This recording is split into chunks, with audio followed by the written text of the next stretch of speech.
Everyone in the forest thought the crow was a fraud. He sat on his branch every morning, promising miracles for a price. 3 shiny pebbles for good fortune, 5 for true love, 10 for your deepest wish. The animals laughed at him, called him a con artist, a charlatan. But here's the thing nobody realized. Every single miracle he sold actually came true. And the reason why will make you question everything you thought you knew about belief, lies, and magic. Step right up! Miracles for sale! The crow cawed from his oak tree branch, spreading his glossy black wings. Reasonable prices, money-back guarantee. The squirrel passed by, chittering mockingly. Money back? We all know you're a scammer, Crow. There's no such thing as magic. Ah, but I never said it was magic, the crow replied, with a sly glint in his eye. I said miracles. Big difference. Same thing, huffed the squirrel. Is it though? The crow tilted his head. Tell me, squirrel, what miracle do you need? I need to find a home before winter, the squirrel admitted despite herself. I've searched everywhere, but every good tree is taken. 3 pebbles, the crow said, and you'll have your miracle by sunset. The squirrel laughed. 3 pebbles for you to do nothing? I'm not stupid. Then you'll have no home, the crow said simply, preening his feathers. But that's your choice. The squirrel started to leave, then stopped. 3 pebbles. What did she have to lose? She dropped them at the base of the oak tree. Excellent! The crow swooped down and picked up the pebbles with his beak. Your miracle is already in motion. Now go search the east side of the forest. Don't ask questions, just go. That's it? That's your miracle? Do you want your pebbles back? The squirrel grumbled but headed east, and there, in a location she'd somehow never noticed before, despite searching for weeks, was a perfect hollow in a perfect tree. By sunset, she had her new home. Word spread quickly. The crow's miracle worked, the squirrel told everyone. I have a home. Soon, animals lined up at the oak tree. The rabbit wanted courage, 5 pebbles. The crow told him to stand at the forest's edge at dawn and wait. A fox approached, and the rabbit, having paid for courage, stood his ground instead of fleeing. The fox, surprised by this unusual behavior, simply walked away. The rabbit believed he'd found courage. The mouse wanted her children to be safe, 7 pebbles. The crow instructed her to move her nest 3 trees south. She did. 2 days later, her original tree was struck by lightning. Her children were safe. The fox wanted wisdom, 10 pebbles. The crow told him to stop talking for 3 days and only listen. In the silence, the fox began noticing things he'd never heard before. The way other animals spoke about him, the warnings in bird calls, the secrets in rustling leaves. He emerged wiser. The crow grew rich in pebbles, and the miracles kept happening. But the owl, who watched everything from her high perch, grew suspicious. Something's not right, she said to the crow one evening. These miracles are too convenient, too perfect. What's your trick? The crow laughed. You're the wise one, owl. You figure it out. So the owl observed.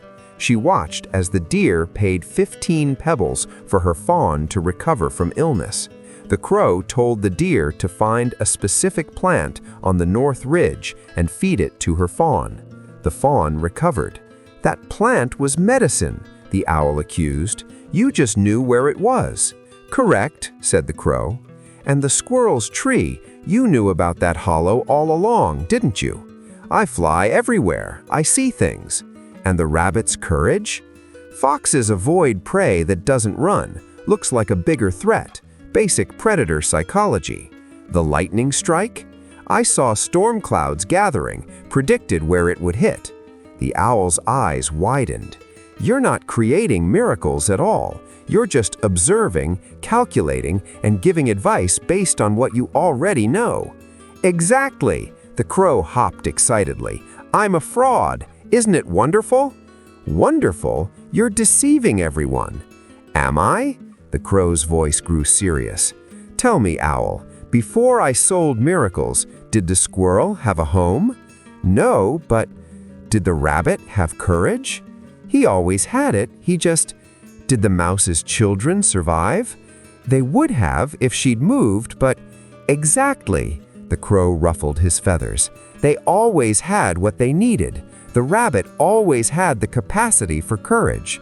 The mouse always had the sense to protect her children. The fox always had the ability to be wise. But they didn't believe in themselves. They didn't act. They were paralyzed by doubt." The owl fell silent. "So I sold them belief," the crow continued softly. "When the rabbit paid 5 pebbles for courage, he believed he had it, so he acted courageously. When the mouse paid for safety, she believed the miracle was happening, so she trusted her instincts to move.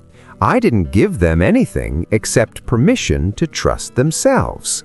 "But you're taking their pebbles. You're profiting from—" "From what?" the crow interrupted. "Tell me, if I gave advice for free, would they listen? If I said, 'Rabbit, you already have courage, just stand your ground,' would he believe me?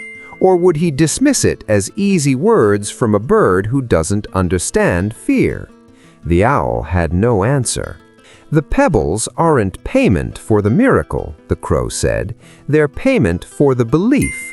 People don't value what costs them nothing, but when they sacrifice something, even 3 pebbles, they invest in their own transformation. They commit, and that commitment is what creates the miracle." "So you're not a fraud?"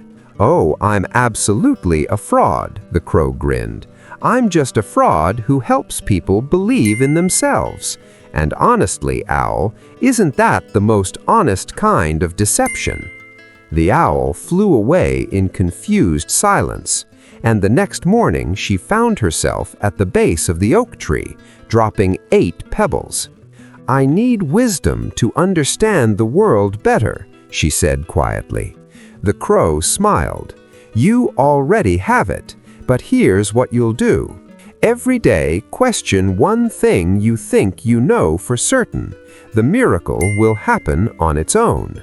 And it did. This fable reveals a stunning truth. Sometimes we need to buy what we already own. Sometimes we need permission to access what's already inside us. The crow wasn't creating miracles, he was creating belief. And belief is the bridge between potential and action. When we pay a price, money, time, effort, even pebbles, we're more likely to follow through because we've put skin in the game. The twist isn't just that the crow was a fraud, it's that his fraud was more honest than most truth-telling. He understood that people don't need someone to do impossible things for them. They need someone to believe impossible things about them until they can believe it themselves. Sometimes the best thing someone can do for you is charge you for something you already have, because that transaction transforms a maybe into a commitment, a possibility into a plan, a potential into a promise. You don't need magic, you need investment in yourself, in your capacity, in your own transformation. The crow was wise enough to know magic isn't real, but believing you're worth the investment, that's the truest miracle of all. If this story lit even a small spark inside you, don't let it fade. Like this video, subscribe, and give that belief a place to grow.